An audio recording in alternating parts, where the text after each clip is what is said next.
నమస్కారం గురువుగారు. ఓం శ్రీ మహాగణాధిపతయే నమః. చాలా సంతోషం అండి కలవటం. అంటే ఇప్పుడు వస్తున్న సందర్భం 29వ తారీఖు చొల్లంగి అమావాస్య.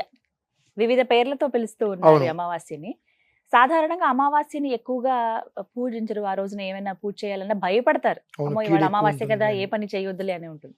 పౌర్ణమికి మళ్ళీ చేస్తూ ఏమన్నా ఉంటారు. మంచిదన్నట్టుగా భావిస్తాం. కానీ ఈ అమావాస్య చాలా విశేషం అని చెప్తూ ఉన్నారండి. అసలు ఏమిటి ప్రత్యేకత ఈ చొల్లంగి అమావాస్య? తప్పకుండా.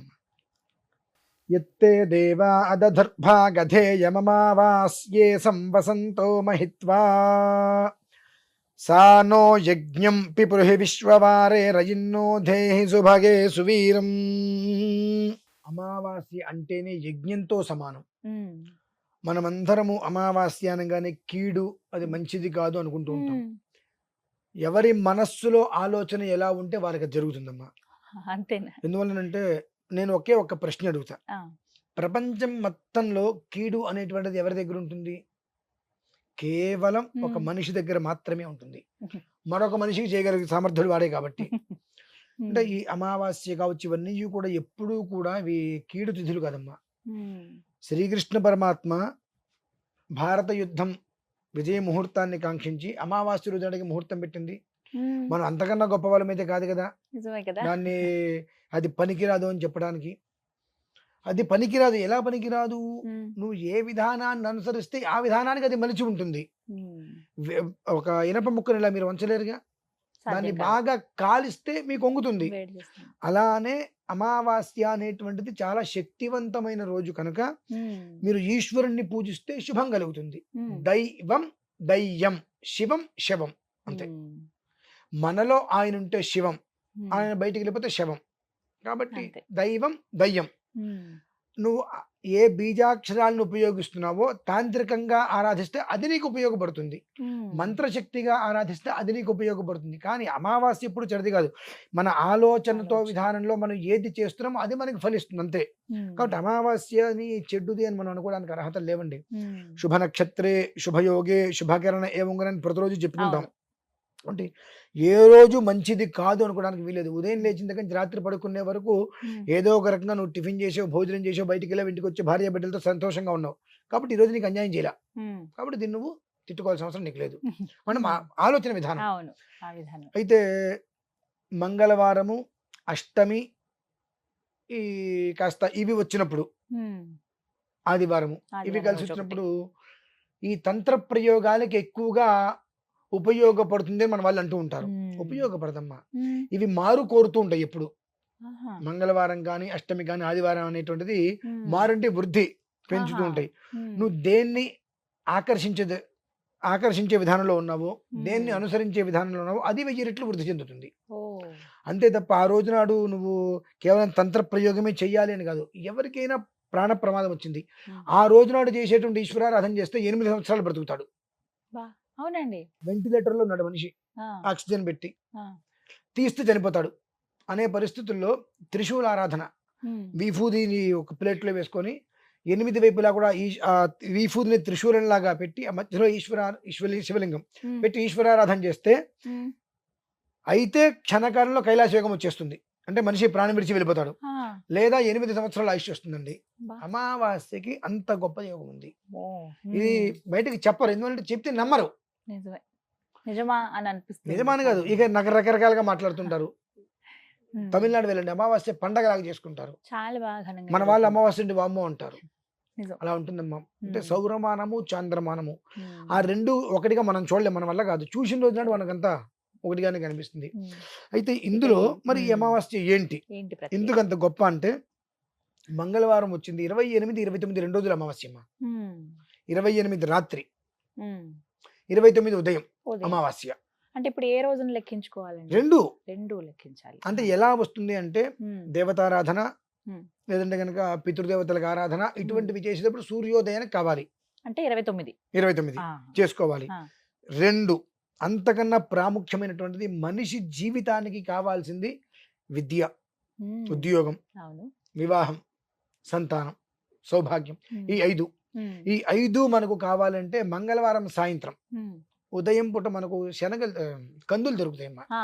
కందులు ఆ తెలుసండి. కందుల్ని మన ఓపిక 7 కిలోలు సమంజసం. ఆ. మాకంత ఓపిక లేదంటే 2, 3 తెచ్చుకుంటాం. ఓకే. ఉమ్, తెచ్చుకొని ఉదయం నుంచి సాయంత్రం వరకు నీళ్ళలో నానబెట్టి, ఉమ్, ఆ సాయంత్రం నీళ్ళు మొత్తం తీసేసేసి ఉమ్, చక్కగా ఇంత శివలింగం, ఉమ్, వెండిదో, మట్టిదో, ఉమ్. రాగిదో, రాతితో చేసిందో ఏదైనా. ఏదో ఒక శివలింగం, ఆ, ఒక దానికి సంబంధించినటువంటి పండితులు ఉంటారు, ఆ, వారిని పిలుచుకొని ఆ శివలింగం ఇంట్లో ఉంచుకొని ఉమ్, అభిషేకానికి 10 నిమిషాల ముందు ఆ ఆ. కందులు మొత్తం వేరే ఒక దాంట్లో పోసేసి దాని నిండా పాలు పోసేయాలమ్మా. ఆహా, పాలు పోసి ముష్టి అంటారు. ఆ, ముష్టి అంటే మనం బయట ముష్టి వాళ్ళు అంటుంటాం కదండి. ఆ, అయుంగాయుంగాన్ ముష్టీన్ కరోతి, ఇలా పట్టుకోవాలి.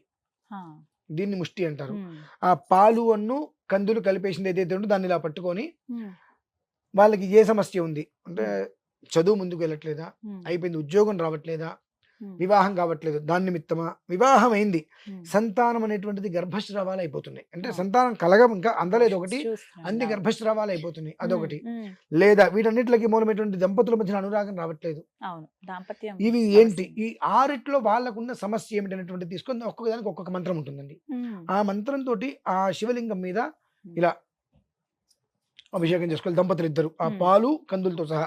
ఉమ్, పూర్తిగా శివలింగం నిండిపోయిన వరకు చేసినా చాలా మంచిది. ఉమ్, నిండిపోయిన తర్వాత ఆ రాత్రి తెల్లవారులు దాన్ని అలా ఉంచి ఉమ్, మర్నాడు ఉదయం ఆ ఉమ్. కందులు కనుక గట్టి పడకపోతే ఉమ్, తీసుకువెళ్ళి పావురాలకి పెట్టేయాలమ్మా. ఒకే గట్టి పడ్డాయి, ఒక్క 10 నిమిషాలు నీళ్ళలో నానబెట్టేసేసి ఉమ్, పావురాలకి వేసేస్తే, ఉమ్, జాగ్రత్తగా గుర్తుపెట్టుకోండి, ఈ విధానాన్ని అనుసరించి కనుక పావురాలకి ఆ ఒక గింజలు వేస్తే అవి ఎంతసేపట్లో ఆ గింజల్ని తినేస్తాయో అంతసేపట్లోనే మీకున్న దోషాలు పోతాయి. ఓ, అది ఉమ్, ఇక్కడ కూర్చొని నేను టీవీ ముందు చెప్పక్కర్లేదమ్మా, అది ఆ, వాస్తవం. ఆహా, ఎందువల్లనంటే అంటే మీరు ఏదో ప్రశ్న అడిగారు కాబట్టి నేను ఏదో గొప్పతనంగా 4 మాటలు చెప్పాలని చెప్పచ్చేమో. ఉమ్, ఖచ్చితంగా ఎంతటి కష్టాన్నైనా ఎంతటి వేడినైనా తట్టుకోగలిగేది పావురం ఒకటే. పవర్. ఉమ్, శివుడు ఉమ్, ఆ శివ తేజస్సును అమ్మవారిలోకి పంపిస్తున్నప్పుడు సుబ్రహ్మణ్య స్వామి జననకు సంబంధించి ఉమ్, తారకాసురుడు వధించాలి. ఆయన ఏమంటాడు పార్వతీదేవితోటి, అమ్మా నీ యోని నుంచి నేను జన్మించాను ఉమ్, అని ఆయన తెగేసి చెప్పేస్తాడు. ఉమ్, సామాన్యుడు కదండి ఆయన, సుబ్రహ్మణ్య స్వామి మహాజ్ఞాని, ఉమ్, సనత్ కుమారుడు అంటారు అందుకని ఆయన్ని. ఉమ్, మరి బ్రహ్మాది దేవతలందరూ వచ్చి ఆ తేజస్సు అనేటువంటి తీసుకోవాలి, ఉమ్, గ్రహించగలిగితే జన్మ బాగుంటుంది. ఉమ్, ఎవరు తీసుకుంటారు, భూమి మీద పడితే భూమి మొత్తం అతలాకుతలం అయిపోతుంది. తట్టుకోలేదు. అగ్నిహోత్రుడు కూడా భయపడుతూ ఉంటాడు, అయినప్పటికీ కూడా ఆ రూపం దార్చు అంటే ఆ తేజస్సు కింద పడేటువంటి, అంటే ఆ తేజస్సు అమ్మవారిలోకి వెళ్ళే సమయానికి వీళ్ళందరూ వచ్చి ఈశ్వరుణ్ణి చికాకు పరుస్తారు. ఆ ఉమ్, చికాకు పరుచుడు వాళ్ళ వైపు చూసినప్పుడు ఆ తేజస్సు అంటే కింద పడుతుంది.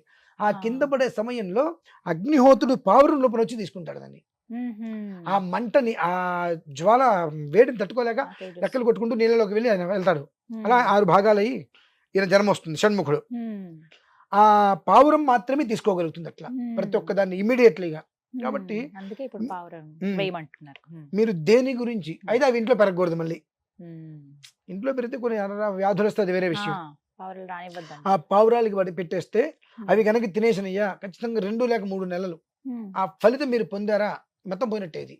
ఓ. అదొక్కటి ప్రత్యక్షంగా నీ నిదర్శనం, నీ దర్శనం. ఇప్పుడు ఈ 28వ తారీఖున చెయ్యాలండి అభిషేకం. 28 రాత్రి 28 చేసుకోవాలమ్మా రాత్రి ఇది. సమయం అండి ఎప్పుడు 28 చేయొచ్చు? రాత్రి మనకు 7:30 తర్వాత అమ్మా. ఉమ్, 28 రాత్రి పూర్తి చేసుకుని 29 ఉదయం ఆ ఉమ్, పావురాలకి ఆహారంగా వెయ్యాలి. ఇవి చేసేయాలి. ఎంతసేపట్లో తినేసినయ్యో ఉమ్, ఆ 10 నిమిషాలు. ఓకే, ఉమ్, 10 నిమిషాలకి మీరు కొంచెం సమయం తీసుకోండి. అంటే మాకు శాస్త్ర ప్రమాణం ఉంటుంది, ఉమ్, 24 గంటల్ని 20 సంవత్సరాలకి మేము ఉమ్, సరిపెట్టాలి. ఆ శాస్త్ర ప్రమాణం తీసుకోండి. ఉమ్, ఒక 3 లేదా 4 నెలలు ఆ, పూర్తిగా ఆ దోషాలు మొత్తం నిర్వీర్యం అయిపోయి మీ సంతానం కోసం అయితే 4 నెలల్లో మీరు ఏ పూజలు పునస్కారాలతో పనిలేదమ్మా, ఉమ్, కన్ఫర్మ్ అవుతుంది అది. ఓ, ఆ యోగం అనేటువంటి దానికే ఉంది. ఉమ్, అంత తొందరగా బయటికి చెప్పం ఇవన్నీ. ఎందుకు చెప్పమంటే చెప్తే చేయరు. ఉమ్, దానికోసం కొంచెం డబ్బు ఖర్చు పెట్టనంటే ఖర్చు పెడతారు మినహాయిస్తే ఉమ్. ఇలా చేసి ఫలితాన్ని పొందండి అంటే ఎవరు ముందుకు రారమ్మా. అంటే అయ్యగారులు ఖచ్చితంగా ఉండాలండి వీటికి. మొదటి రోజు స్వామివారికి అభిషేకం చేయించడానికి కంపల్సరీ, అంటే ఆ మంత్రాలు ఉండాలి. చెప్పాలిగా. ఉమ్, ఆ మంత్ర విధానం అనేటువంటిది ఓం నమస్తే అస్తు భగవన్ విశ్వేశ్వరాయ మహాదేవాయ త్ర్యంబకాయ త్రిపురాంతకాయ త్రికాగ్ని కాలాయ కాలాగ్ని రుద్రాయ నీలకంఠాయ మృత్యుంజయాయ సర్వేశ్వరాయ సదాశివాయ శ్రీమన్మహాదేవాయ నమః అనుకుంటూ రుద్రం మొత్తం చెప్పడానికి ఉమ్, ఆయన కావాల్సిందేనమ్మా. ఉమ్, అనంతరం ఇంకా ఆయన పూజ అయిపోయిన తర్వాత మర్నాడు మీరు చేసుకోవాల్సింది ఇదంతా. మిగతా అది మట్టి శివలింగం అనుకోండి, తీసుకెళ్ళి నీళ్ళలో కలిపేయటం. ఆ, లేదంటే తులసి చెట్టు దగ్గర పెట్టి రోజు ఒక చుక్క నీళ్ళు పోస్తుంటే కరిగిపోతుంది. ఆ, ఏదైనా లోహం ఆ, అనుకోండి, లోహం. ఆయనకి మర్నాడు వచ్చి ఆయన శివలింగం తీసుకెళ్ళిపోవచ్చు. లేదంటే మనం తీసుకెళ్ళి వారికి ఇచ్చేసేయచ్చు, అక్కడతో అయిపోతుందమ్మా. ఉమ్, అది చాలా ప్రతి మనిషి జీవితంలోనూ కూడా ఉమ్, ఖర్చు అనేటువంటిది లేకుండా శరీరాన్ని కష్టపెడితే వచ్చేటువంటి ఫలితం ఏమిటి అంటే ఈ అమావాస్యకు ఉన్నటువంటి గొప్పతనం. ఎందువలన ఎందుకు? దీపావళి అమావాస్య ఇవ్వగానే కార్తీక మాసం వచ్చింది. ఈ అమావాస్య ప్రతి ఒక్కటి కూడా వెలుతురునిస్తూ వస్తుందమ్మా మనకు. మనం కనిపెట్టట్లా అది. అమావాస్య అంటే మనకు వెలుతురుని ప్రసాదించేటువంటిది. చీకటిగానే చూస్తాం, చీకటిని తీసేస్తుంది పూర్తిగా, వెలుతురుని ప్రసాదింపజేసేటువంటిది. తెల్లవారితే మాఘమాసం. ఎంత శ్రేష్టం అండి. ఆ మాఘమాసానికి ఉండేటువంటి ప్రాముఖ్యత అంతా ఇంత కదమ్మా. ఇదేదో పాట కూడా ఉంది, మాఘమాసం అప్పుడు ఏదో వస్తుందని చెప్పి మాఘమాసం ఎప్పుడు పాట ఉందమ్మా. అది అంటే ఆడపిల్లలందరూ కూడా ఆ మాఘమాసం వస్తే మంచి ముహూర్తానికి వివాహం చేసుకొని సంతోషంగా ఉండాలి. మాఘమాసంలో వివాహం చేసుకుంటే శ్రావణ మాసానికల్లా నవ్వు పండాలి అనే దాంతో అందరూ కూడా కోరుకుంటుంటారు. అంత గొప్పది మాఘమాసం. ఆ మాఘమాసంలో అన్ని రకాల చీకట్లు తొలగిపోయి దేదీప్యమానంగా ప్రకాశించాలి. కాబట్టి అమావాస్య ఎంత గొప్పదమ్మా. ఎప్పుడు కూడా మనం దాన్ని ఎప్పుడైతే కనుక అది కీడు అని చూస్తామో, అది కీడు కాదు, మనలో ఉంది అదంతా.